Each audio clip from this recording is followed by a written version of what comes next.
Hello, and welcome to A Dash of Salt with AJ. I'm your host, Ahsoka Jackson. Last episode, I explained my interpretation of Reiner's dinner-time conversation with his family. In this part, I'll go into why he'd use such a roundabout method in the first place. I think there are two main factors here. One is that he's dealing with people who more or less believe what Marley has been feeding them. The manga had a fair bit more exposition in this section of the story that had to be streamlined for the television broadcast. One thing made a little clearer is that information regarding Paradise Island is restricted as a whole, because of course they don't want the Eldians in Marley, or folks in general I would suppose, to know the truth about Paradise and what its people are really like, plus the situation they've been trapped in over there. And Gabby in particular is steeped in the false ideas they've been given in lieu of the truth. If Reiner just came out and bluntly told her how wrong she was, she'd probably just get ticked and refuse to believe him. So I think he's trying to take opportunities to slowly guide her there, little by little, instead. And I really think his plan A is just to have Falco beat her so she can't fulfill her plan anyways. That actually seems like a more promising plan than trying to convince her. The second main factor to consider here is an even bigger one. The Eldians living in Marley live under constant surveillance and suspicion regarding their quote-unquote loyalty to the country. This has already been shown to us multiple times and in multiple ways. So what Reiner went for was a more indirect way of getting his message across for safety purposes. Now, some things I didn't pick up on here until another poster pointed them out. A. Reiner's mother was probably in such a hurry to close the window, not because of the weather, but instead because of the fear of surveillance. She was likely concerned that even Reiner's subtle dissidents would be overheard and bring punishment, or at the very least, scrutiny and interrogation. B. This is very much like the dynamic we saw with the flashback to Grisha Jaeger's childhood and the interactions with his father. Even after the revelation that Grisha's little sister Faye had been brutally murdered by remorseless Marleyans, an enraged and distraught Grisha was hushed by his father, who was basically terrified that the rest of the family would be next if anyone overheard Grisha's fury over the murder and over how they were being treated as Eldians. So this is like a subtler version of that scene, where we have Reiner's mother being paranoid about the surveillance and following up Reiner's words with the repetition of what Marley would have wanted her to say. Actually, that begs the question of whether or not she really believes that herself or was simply acting. But with the way she seems to direct her words towards Gabby, it seems like she really feels that way and was trying to undo any doubt or wavering that Reiner might have triggered in the girl. That same poster also noted that Reiner probably got Zeke's hint about surveillance during that one meeting, and that this is why he hurried to interrupt Galliard before the boy said anything that would get them in trouble. I got the fact that Reiner was interrupting him, but I hadn't been clear on why. I had been thinking that maybe Reiner already knew about Zeke's plan and had made up his mind to follow it, and wished to prevent any dissent that might dissuade the others from following the plan.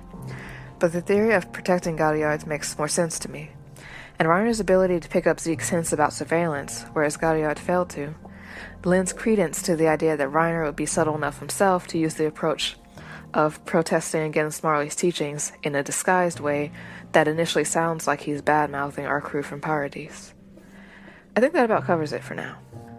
I mentioned information from the manga chapters that correspond to this episode. I'm a little hesitant to reveal some of this because it could still be that they're either trying to preserve the mystery or plan to disclose the info at a later date, so I'm a bit conflicted. But I think for now I will disclose some of it, at least. In the manga conversation between Reiner and Falco, it's more clearly indicated that Reiner is probably trying to protect Falco to an extent. There's a more direct reference to the idea that others besides Reiner might hear Falco's words and report him. By the way, there seems to be a bit of confusion regarding that scene down at the harbor. Folks, I'm pretty sure the store Reiner said they were too young for was a brothel. To those of you who thought it was just a bar, yes, you're very correct in pointing out that war isn't age-appropriate either. But that doesn't mean we need to pile on the damage. They're already likely enough to have both psychological damage and traumatic brain injury. Do you really want to add alcohol damage to their brains and at a vulnerable stage of development? Plus, people sometimes cope with stress and trauma by turning to substance abuse. Could we try not to turn our 12-year-olds into alcoholics? I'm just saying. And of course, now that you know it's probably a brothel, it's a definite no-go zone. Underaged children.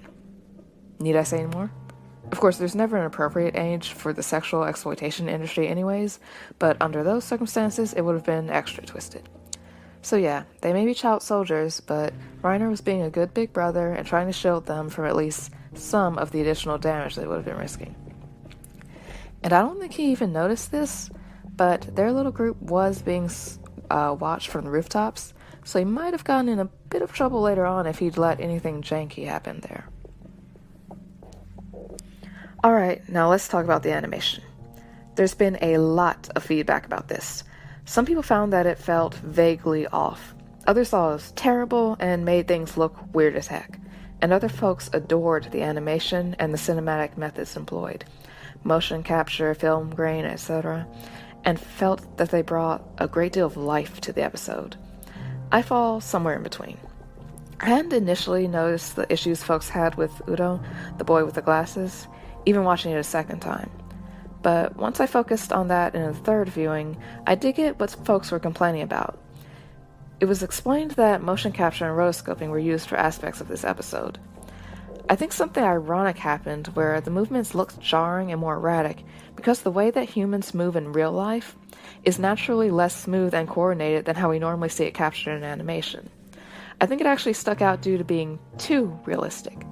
And I do think they probably could have integrated it a little more smoothly there. While I believe MAP has gotten a lot of unfair complaining, I don't intend to act like they're perfect and can do no wrong. That said, I actually do think it worked really well in other areas. The interactions between Gabby and her family were fantastic. The scenes were so lively and lifelike, and there was such a feeling of warmth conveyed. It was so compelling. When folks mentioned the animation aspect, it finally clicked for me why it looked so good and what I had been picking up on there. This kind of thing is why it's so great to hear feedback and perspectives from fellow fans and gain the benefit of their unique areas of expertise and observation. I do hope that MAPPA actually continues using these techniques overall and just is able to improve the execution. But it's already fantastic in at least some sections. There was also an interesting point made. The uncanny, jarring feeling folks are getting at times may be a deliberate thing. These episodes are meant to be a little unsettling and off, because we're over here getting attached to a world and characters whom we know are A, on the enemy side for us, B, on a lethal collision course with our main cast from Paradise, and C, are steeped in these inaccurate ideas and mindsets, courtesy of Marley. Even during the happier moments, things are not quite right. We're kind of living in the Matrix again, come to think of it. The folks on Paradise have begun to wake up, but the Eldians of Marley still have a serious ways to go. Oh, and I realized that the choppy, flickery element may also be part of emulating real-life footage, like old cinema and especially war documentaries or footage. So that may be another deliberate thing, and another area where they incorporated elements of live-action cinematography into the animation. I originally would have given this episode a score of 7.5. 7 sounded too low, and I don't want to rate everything as 8 or 9, so I felt 7.5 would be decent as a score for average. But hearing from people who understand the subtle filmmaking techniques used, it sounds like this episode is at least an 8 or 8.5, just a quiet, subtle one. So I definitely look forward to re-examining the episode as a whole, and especially certain aspects like the visual and sound design during Reiner's story time, the symbolic use of lighting during that flashback he had at the harbor, and the animation and voice acting of background characters. One thing I did notice in general is that the lighting in this episode was absolutely gorgeous, and the animation style in general remains beautiful and something I'm really happy MAPPA went with. I also want to pay extra attention to the use of music as well. I mentioned before how one of the two main moments that brought tears to my eyes was the scene with Falco and the war veteran with the amputated left leg. The other big moment was the reunion scene where we saw our characters return to their families. The music during that scene really got to me the second time I viewed it.